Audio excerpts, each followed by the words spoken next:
दोस्तों आप मुझे एक बार फिर से सपोर्ट कीजिए। मेरा यूट्यूब चैनल डिलीट हो गया है जिस पर 3,65,000 से भी ज़्यादा सब्सक्राइबर थे। प्लीज़ एक बार मुझे फिर से सपोर्ट कीजिए, अपने छोटे भाई समझकर या अपना भाई समझकर। आपका विश्वास बरकरार रहे ये वादा करता हूँ। जैसे मैंने आपके दिल में पिछले 1.5 साल से जगह बनाई थी, उसी तरह आज भी मुझे आपकी सहायता की ज़रूरत है। प्लीज़ दोस्तों चैनल को सब्सक्राइब करें और वीडियो को अपने दोस्तों के साथ शेयर करें। दोस्तों सुबह का समय था। विवेक ने अपनी मामी रचना को फ़ोन लगाया और बोला, मामी जी अब सब कुछ बर्दाश्त से बाहर हो चुका है, मुझे इतना मत तड़पाओ। जैसा आपने कहा मैंने हमेशा वैसा ही किया। आपको ज़्यादा मज़ा देने के लिए मैंने चाटन क्रिया को भी अंजाम दिया। आखिर मेरी गलती क्या है जो आपने मुझे देना ही बंद कर दिया। भांजे के मुँह से ये सुनकर रचना पिघल गई और बोली, ठीक है रात को आ जाना, आज बिना हेलमेट के लॉन्ग ड्राइव का आनंद लेंगे। अंधेरा होते ही रचना ने अपना अंडरगारमेंट उतार दिए। जॉर्जेट की मैक्सी पहने वो मर्डर की मलिका लग रही थी। विवेक ने जैसे ही कमरे में एंट्री की, मामी का कातिल फिगर देखकर वो बेकाबू हो गया, जिसके बाद अचानक कमरे का टेम्परेचर बढ़ गया। पलंग के पांव अपनी जान बचाने के लिए जद्दोजहद करने लगे। फिर कुछ ही देर बाद विवेक रचना से बोला, थैंक यू मामी जी मुझे इतना मजा देने के लिए। जिसके बाद दोनों नंगे बदन एक दूसरे से लिपटकर गहरी नींद की आगोश में सो गई। लेकिन जैसे ही सुबह हुई तो पूरे इलाके में सनसनी फैल गई। गांव के बीचों बीच विवेक की लाश पड़ी हुई थी। अब सवाल ये था कि जब दोनों ने आपसी सहमति से 61-62 किया तो इन दोनों को करते हुए किसी ने नहीं देखा, तो फिर विवेक की मौत कैसे हो गई और उसका शव खेत में कैसे पहुंच गया। पूरी कहानी आपको मोहब्बत से सुनाऊंगा, इसलिए वीडियो के अंत तक बने रहे, क्योंकि असली ज्ञान की गंगा तो वीडियो के अंत में बहती है। दोस्तों चढ़ती जवानी और हवस की यह कहानी पश्चिम बंगाल के मालदा से सामने आई है। यहाँ का रहने वाला विवेक नाम का एक बच्चा अपने ननिहाल में रहकर पढ़ाई करता था।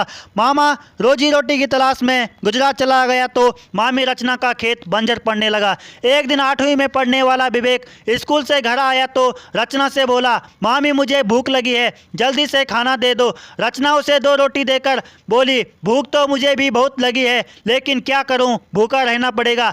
विवेक बोला, मामी जी एक रोटी आप खा लो और एक मैं खा लेता हूँ। तो रचना बोली, जिस्म की भूख रोटी से नहीं मिटती है बाबू। यह सुनकर विवेक हैरान रह गया।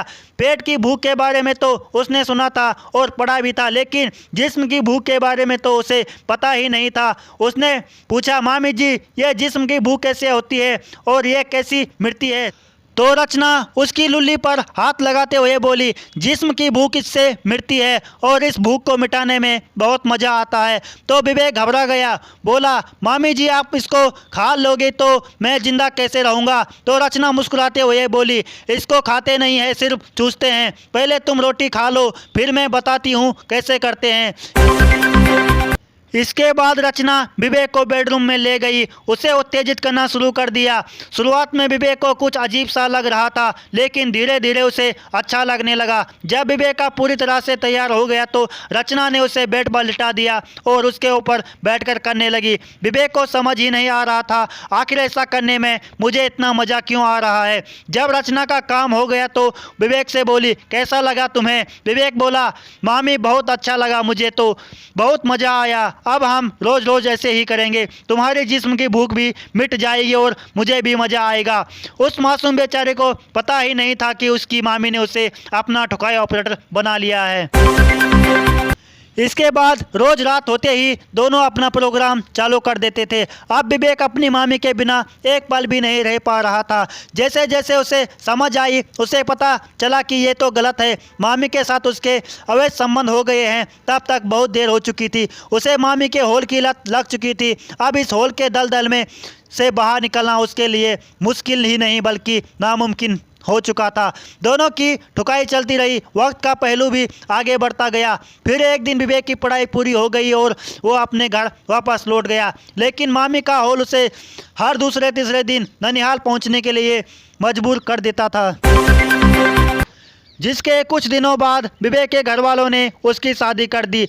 विवेक अब तक सेक्स करने में बहुत बड़ा खिलाड़ी बन चुका था। उसकी मामी ने उसे काम सूत्र के 64 सूत्र सिखा दिए थे, लेकिन नई नवेली दुल्हन इस मामले में पूरी तरह से अनाड़ी थी। वो विवेक को रचना जैसा मजा कभी नहीं दे पाई, लेकिन विवेक को तो हाईटेक तरीके से सेक्स करने की आदत लग चुकी थी। लिहाजा वो शादी के बाद भी ठुकाई ऑपरेटर की नौकरी करता रहा। जब इस बात की जानकारी विवेक की पत्नी को हुई तो उसने गुस्से में आकर ये बात सबको बता दी। परिवार और रिश्तेदारों के दबाव में आकर रचना ने विवेक को देना बंद कर दिया, लेकिन विवेक लगातार मामी की लेने की कोशिश करता रहा। लाख कोशिशों के बाद भी जब रचना नहीं मानी तो मामी के होल के वियोग में विवेक धीरे धीरे पागल होने लगा और पागलों जैसी हरकत करने लगा। वो लगातार मामी को फ़ोन करके भिखारियों की तरह भीख मांगता रहा, लेकिन एक दिन रचना को दया आ गई और उसने विवेक को बुला लिया।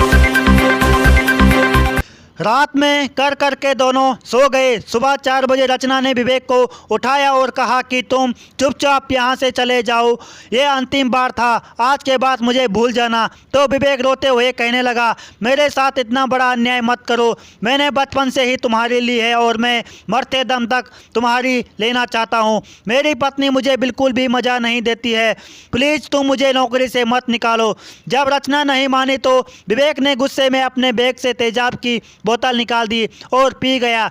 वो जमीन में पड़े पड़े छटपटाने लगा तो रचना उसे उल्टी कराने के लिए खेतों की तरफ ले गई, लेकिन कुछ ही देर में विवेक ने दम तोड़ दिया। ये देखकर रचना घबरा गई, उसने सबको खेत में ही छोड़ दिया और वहां से फरार हो गई। जब मामले में पुलिस की एंट्री हुई तो विवेक की पत्नी ने पूरी कहानी बता दी, जिसके बाद पुलिस ने कुछ ही घंटों में रचना को हिरासत में ले लिया और उसे मरने और उकसाने के लिए जेल भेज दिया।